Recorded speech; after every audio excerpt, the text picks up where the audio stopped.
Un moteur de tronçonneuse sous les fenêtres du mouvement réformateur.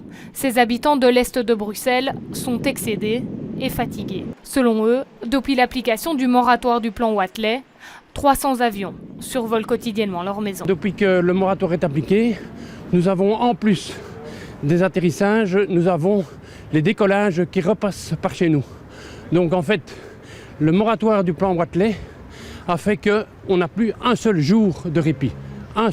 Plus un seul jour. Le nouveau collectif Ça suffit rassemble 6 associations déjà existantes, mais aussi des bourgmestres de la périphérie et des centaines d'habitants. Tous dénoncent l'usage abusif de la piste 01, une route aérienne utilisée en cas de grand vent supérieur à 7 nœuds. Pour un oui, pour un non, dès qu'il y a une petite rafale sur la piste 25, ils switchent et mettent la piste 01 en utilisation. Et cette utilisation est intempestive. Ce graphique, en fait, c'est l'évolution du vent cette nuit, où la piste 01 a été utilisée. Et on remarque très bien sur le graphique que la barre supérieure ici n'est jamais atteinte. Tout ici, on voit bien que c'est pas atteint. Ici, ça l'est toujours pas.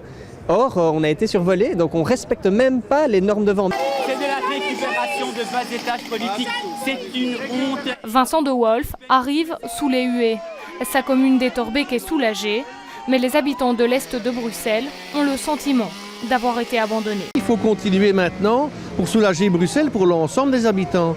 On l'a écrit, on l'a dit et on le fera. C'est pas du tout exact de dire qu'on défend plus une commune que l'autre, mais il y avait une urgence pour le moratoire qui était le premier pas. Pendant 1 heure, une délégation du collectif Ça suffit est reçue par la ministre de la Mobilité. Pour les associations, un nouveau dialogue infructueux avec Jacqueline Galland. Quand on demande quelles sont les mesures concrètes que vous allez prendre contre les atterrissages, c'est vraiment un enfer en 01, on n'a pas vraiment de réponse. Après le mouvement Pas question, Ça suffit entame donc une nouvelle guerre des nerfs sur un nouveau front avec le gouvernement fédéral.